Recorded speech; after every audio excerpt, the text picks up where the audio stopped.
Le président a également affirmé la position ferme de l'Égypte qui lutte sans relâche pour que le peuple palestinien obtienne ses droits légitimes et établisse son État indépendant aux frontières de 1967 avec Jérusalem-Est comme capitale.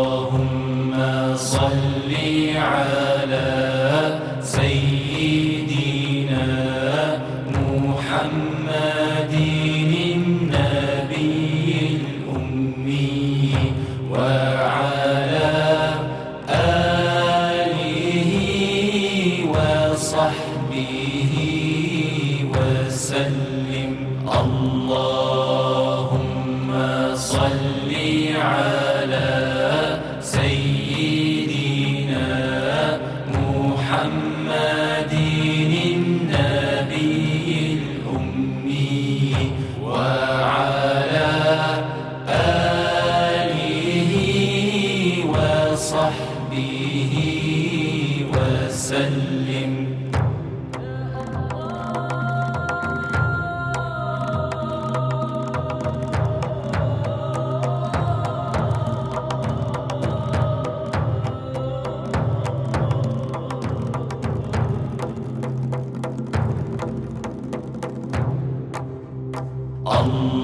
اللهم صل على سيدنا محمد النبي الأمي وعلى آله وصحبه وسلم. Oh my Lord, my sins are like the highest mountain. My good deeds are very few, they're like a small pebble.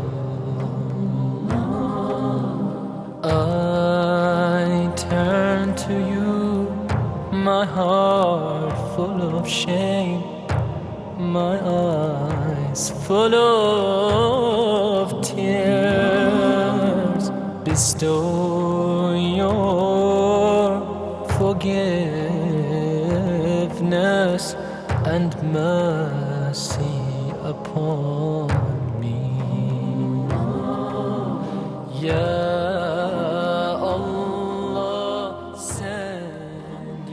Dans l'actualité locale, nous pouvons lire dans la presse de ce matin que le président Abdel Fattah el-Sisi a affirmé sa volonté de placer l'Égypte à l'avant-garde des nations. L'ancienne nation égyptienne est celle qui a initié l'histoire, créé la civilisation et était un symbole de pouvoir, a déclaré el-Sisi dans son discours prononcé lors d'un banquet d'iftar de la famille égyptienne. Il a ajouté que la nation égyptienne a payé un lourd tribut et a consenti de précieux sacrifices, soulignant qu'il ne faut pas prêter attention à ceux qui cherchent à déformer les faits.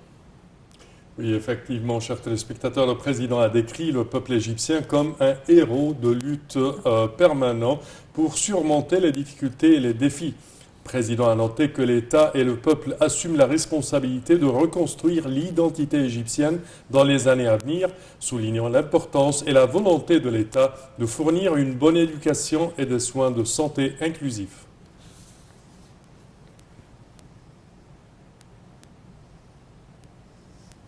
Et maintenant, passons à une autre actualité, celle de cette réunion dont on vous parlait ce matin. Depuis le début de la guerre contre Gaza, l'Égypte poursuit sans relâche ses efforts sur différents volets. L'objectif, poursuivre l'acheminement de l'aide humanitaire, parvenir à un cessez-le-feu et à une solution durable et éviter une escalade régionale. Voici un compte rendu. Alors que la guerre israélienne contre Gaza a dépassé le cap de 500 jours, avec une situation humanitaire de plus en plus critique à Gaza et des risques sécuritaires de plus en plus importants dans l'ensemble de la région, l'Égypte intensifie son dynamisme politique et diplomatique pour tenter de freiner l'escalade. Quasi quotidiennement, depuis le 7 octobre, le président Abdel Fattah el-Sisi s'entretient avec des dirigeants mondiaux pour parvenir à une issue à cette crise et assurer l'acheminement de l'aide sans interruption vers l'enclave palestinienne. Selon les analystes, l'Égypte n'a pas épargné son dynamisme politique avec pour objectif de mettre fin immédiatement aux agressions israéliennes et d'imposer un cessez-le-feu immédiat permanent. Il s'agit de tenter de parvenir à un horizon politique à la question palestinienne, car cela signifie que nous devons suivre la voie d'une paix globale permanente et juste et que le peuple palestinien jouit de son droit à l'autodétermination et la création d'un État sur les frontières du 4 juin 1967 avec Jérusalem-Est comme capitale. L'Égypte insiste également sur le refus de la déportation des Palestiniens et de la séparation entre la bande de Gaza et la Cisjordanie, avertissant contre les pratiques des colons en Cisjordanie qui poursuivent le même objectif qu'Israël recherche dans la bande de Gaza. L'action intensifiée de l'Égypte est également liée à éviter l'expansion des tensions dans la région, surtout dans la région de la mer Rouge, suite aux frappes américano-britanniques menées contre les Houthis au Yémen. Le ministère des Affaires étrangères a exprimé sa profonde préoccupation face à l'escalade des opérations militaires dans la région de la mer Rouge et aux frappes aériennes dirigées contre certaines zones à l'intérieur de la République du Yémen. L'Égypte considère les évolutions dangereuses et rapides qui se produisent dans la région sud de la mer Rouge et au Yémen comme une indication claire de sa mise en garde à plusieurs reprises quant au danger d'une extension du conflit dans la région en raison des attaques israéliennes continues dans la bande de Gaza. En parallèle, l'acheminement des aides vers la bande de Gaza se poursuit et le terminal de Rafah, qui n'a jamais fermé du côté égyptien depuis le début de l'agression israélienne sur Gaza, garde ses portes ouvertes. Les autorités égyptiennes ont déclaré jeudi 4 avril que l'Égypte a acheminé plus de 129 329 tonnes de nourriture vers Gaza depuis le début des offensives israéliennes sur Gaza jusqu'au 3 avril, ce qui représente 87% de la totalité de l'aide humanitaire acheminée aux habitants de l'enclave palestinienne depuis le 7 octobre.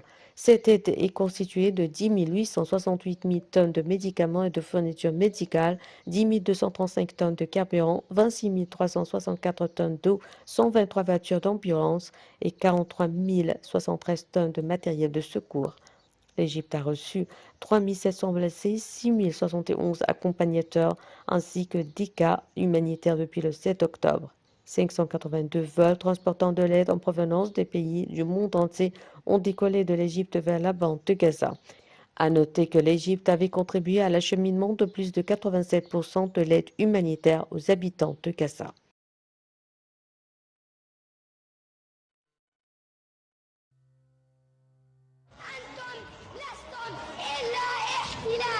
كنا شهداء، كنا مشاريع شهداء. أرض جهاد هذا وأرض رباط، كنا في سبيل الله. تشتكوا منا في الأولاد، تشتكوا منا في الأولاد. معلش. اسمع يا تاتا عايدة، أنا بحبك كتير كتير. صرت صف أول يا ست، يا حبيبتي يا تاتا. وإذا كان الجيش المصري قدر يعملها مرة، فهو هيبقى قادر يعملها كل مرة. يا فلسطيني أرضك هي، يا فلسطيني أرضك هي، آخر سطر في قلب قضية. عايزينك تمشي وتنساها، فاكرين دم ولادنا فيا.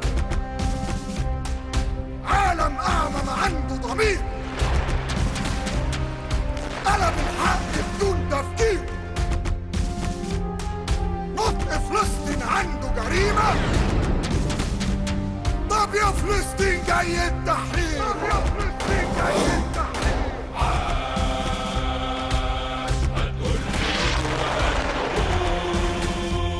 بطل يحلف كفن من بين نعود.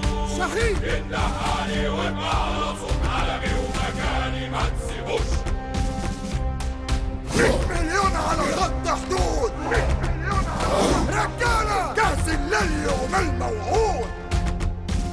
جاهزين شبر في أرضي وحبة رمل.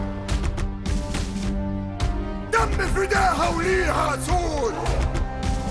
أبطال قلنا كلام علني ومسطور.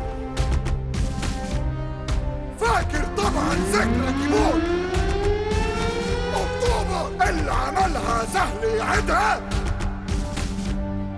كل عبور فيه بعده عبور. بص في جيش مصر بسلاح بطل رفع دماغ وقت الكفاح. شهيد انده علينا بأعلى صوت لرمل سينا دم رحم. قتلوا الأطفال نسفوا بيوتنا. قتلوا الأطفال نسفوا بيوتنا. واحنا في سينا ضحى جنودنا. واحنا في سينا ضحى جنودنا. ياللي سرقت الأرض زمان صهيون مش هتغير شكل حدودنا. مش هتغير شكل حدودنا. سينا انساها وما تفكرش.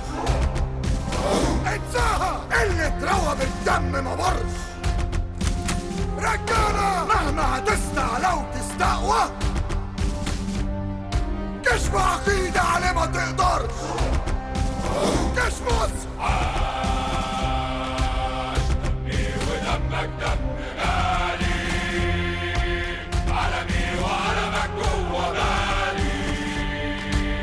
ابني وابنك بكره يجوا يلاقوا راسهم في العلالي. في السما. عاش كل اللي شال هم القضية. عمر البطل ما يكون ضحية. شهيد دمي فدا أرضي وترابها ولا للبيع ولا هدية. ولا للبيع ولا هدية. احنا مش هنسيب سينا. احنا مش هنسيب سينا لحد.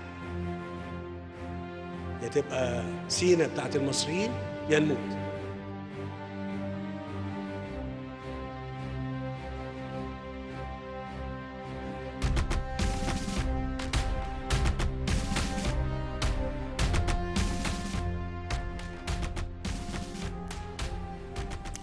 Et l'Égypte et l'OMS, chers téléspectateurs, lancent une base de données commune de soins médicaux fournis aux Palestiniens blessés dans la bande de Gaza. Pour rappel, l'Égypte a reçu plus de 44 000 blessés palestiniens depuis le déclenchement de la guerre à Gaza, selon le ministère de la Santé et de la Population. Pour plus de détails, voici un commentaire. Le ministre de la Santé et de la Population, Khaled Abdelghaffar, et le représentant de l'Organisation mondiale de la santé, Naïma Al-Jassir, ont passé en revue mercredi 3 avril les efforts fournis par les Nations Unies et leurs organisations internationales pour renforcer les services médicaux fournis aux Palestiniens blessés en Égypte. Les deux parties ont passé en revue le système électronique interactif de l'OMS qui présente des données sur le nombre de blessés évacués de la bande de Gaza. Le ministre égyptien a ordonné la préparation d'une base de données détaillée en arabe et en anglais contenant le nombre des patients palestiniens blessés et leurs dossiers médicaux, notamment les interventions chirurgicales effectuées et la procédure médicale suivie avec chaque cas. Cette base de données sera partagée avec l'OMS et sera placée dans un système électronique interactif. Tôt samedi, le ministre a inauguré une unité de soins intensifs pour les enfants qui comprend à l'hôpital central caritatif de Kanatar. Le ministre a annoncé que l'initiative Nos enfants, notre vie vise à recevoir et soigner 1000 enfants blessés lors de la guerre de Gaza. L'initiative fournira des soins médicaux complets, y compris des services thérapeutiques, des médicaments et du matériel chirurgical, en plus de voitures d'ambulance pour transporter les cas critiques vers les hôpitaux égyptiens. Les efforts de l'initiative comprennent également l'évacuation aérienne de 28 nourrissons sans famille qui reçoivent les soins nécessaires dans les hôpitaux égyptiens. Selon le communiqué, plus de 440 enfants palestiniens ont été soignés. Il est à noter que l'Égypte a reçu plus de 44 000 Palestiniens blessés depuis le début de la guerre en cours à Gaza.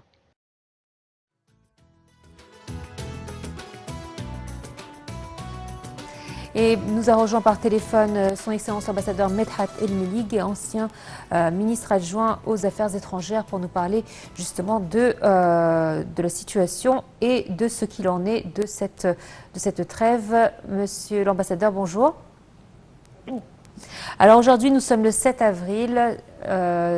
Il y a 6 mois, jour pour jour, donc, on entrait dans une nouvelle guerre entre Israël et le Hamas, une guerre sanglante, une guerre horrifiante, une guerre très médiatisée. Elle est différente des précédentes de par son impact médiatique. Où en est-on de cette fameuse trêve? Bon, premièrement, il y a une résolution des Nations Unies, la résolution 2728, qui oblige Israël à un cessez-le-feu immédiat. Malheureusement, durant la même séance de cette résolution au sein du Conseil de sécurité des Nations Unies, les États-Unis ont eu la gentillesse d'exprimer aux Israéliens que c'est une résolution qui n'est pas obligatoire à suivre. Du coup, Israël avait précisé qu'elle ne va pas se plier à cette résolution, étant donné que ce n'est pas obligatoire à suivre. On est dans ce dilemme. L'Égypte essaie de son côté, et toutes les instances internationales ont expliqué d'une manière très claire qu'il n'y a pas de résolutions qui sont non contraignantes. Ils sont tous obligatoires et ils sont tous doivent être appliqués. Ça, c'est le premier plan. D'autre côté, Israël insiste, et toujours on entend sur la langue du Premier ministre et d'autres responsables du gouvernement d'extrême droite israélien, que l'opération terrestre à Rafah va prendre place, que les États-Unis l'acceptent, que la communauté l'accepte, la communauté internationale l'accepte. Malheureusement, étant donné qu'il n'y a pas de décision claire et concrète vis-à-vis les crimes de guerre commis par Israël, alors il n'y a aucune solution pour la situation actuelle, afin que ces instances internationales, notamment de l'Ouest, que ce soit l'Union européenne ou les États-Unis, le Canada, se comprennent que ce n'est pas dans l'intérêt d'Israël de continuer cette guerre qui est en train de faire perdre d'Israël tout le support mondial qu'elle avait toujours subi d'une manière classique. Et Israël, de son côté, étant donné que le Premier ministre et ce gouvernement-là, qui a perdu déjà la confiance du public israélien, n'a aucun espoir pour rester au pouvoir que de continuer la guerre, parce qu'on ne peut pas changer de gouvernement pendant les temps de guerre. Et c'est pour ça que le gouvernement insiste à continuer pour achever une victoire que personne n'est au courant de cette...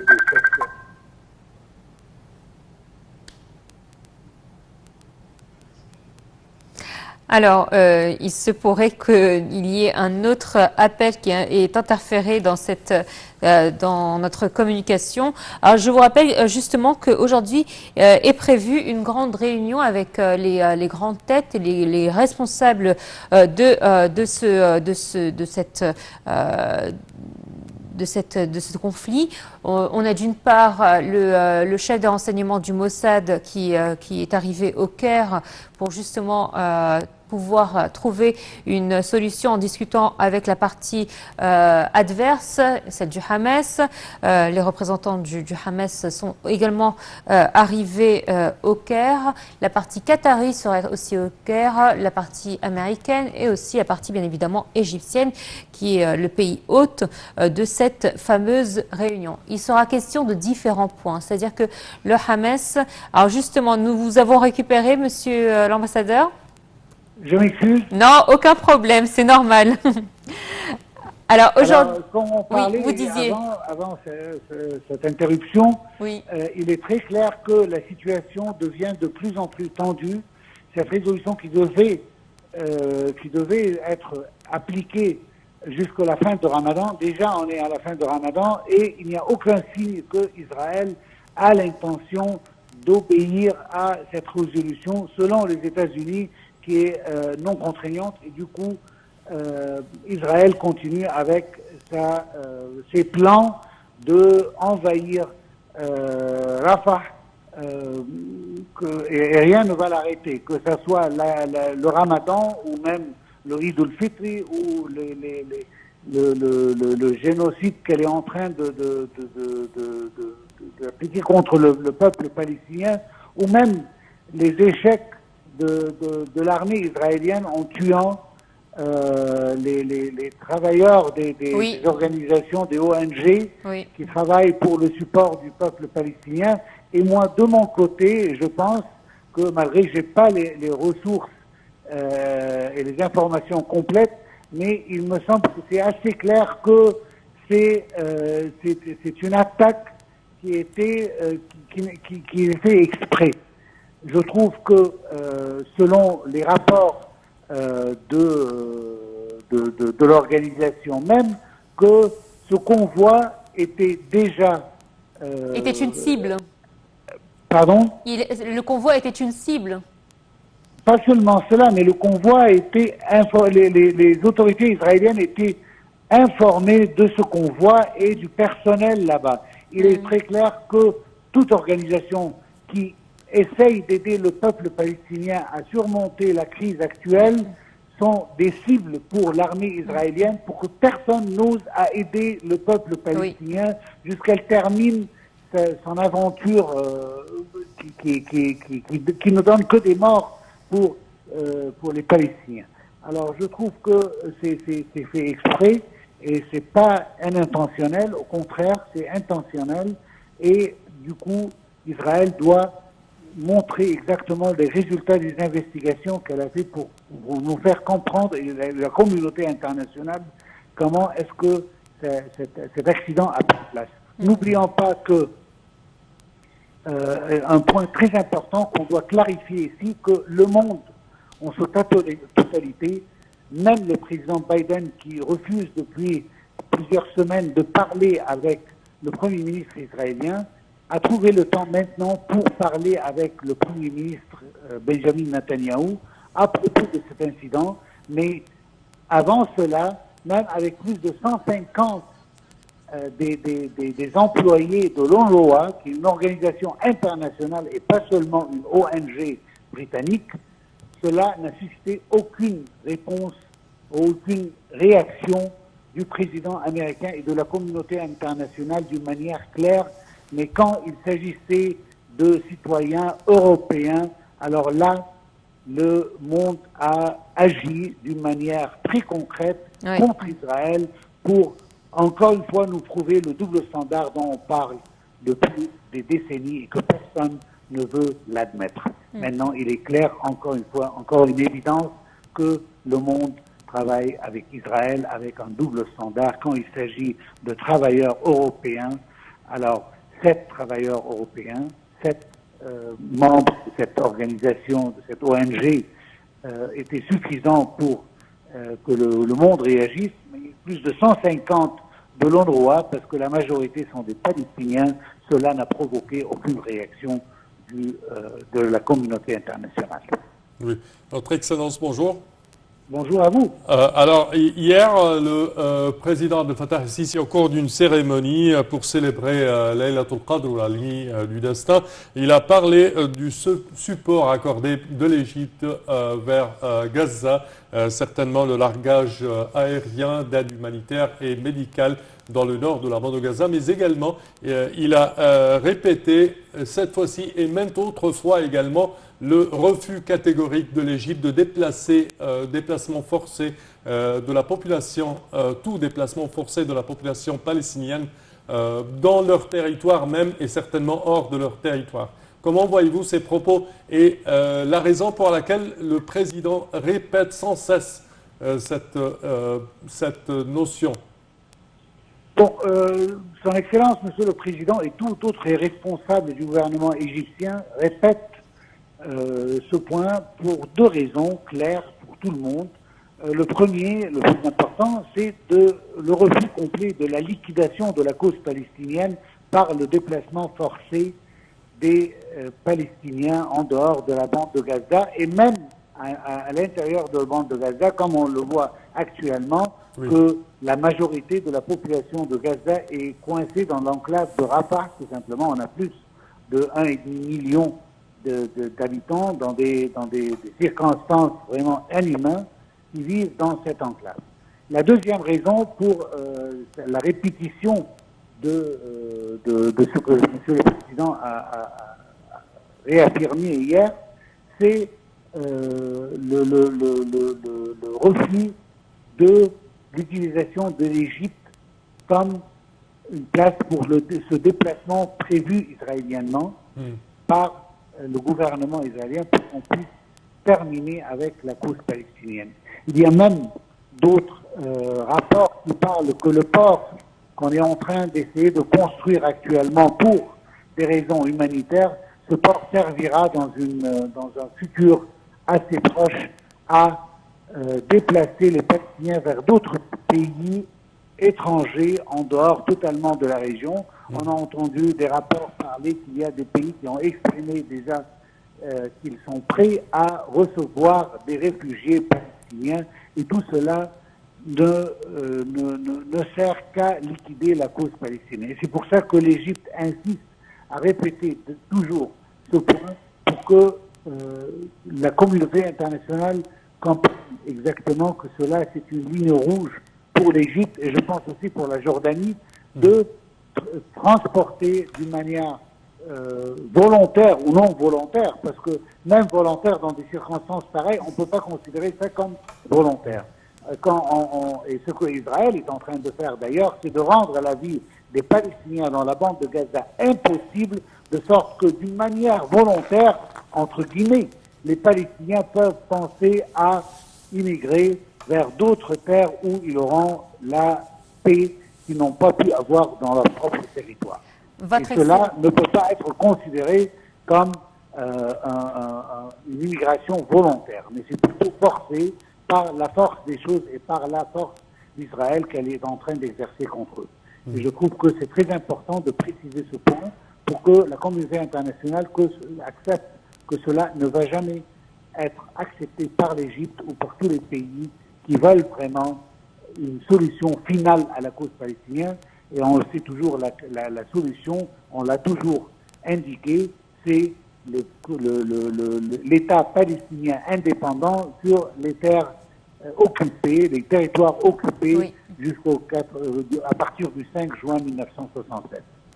Votre Excellence, c'est toujours un plaisir de vous avoir avec nous dans notre programme Bonjour l'Égypte. Merci à vous de votre participation. Je rappelle que vous êtes ancien ministre adjoint aux Affaires étrangères. Merci à vous. C'est ainsi donc que prend fin cette édition. On se quitte déjà. Merci à vous. Merci à toi, Sam. Merci, Noah. Merci, chers téléspectateurs, et bonne suite au programme.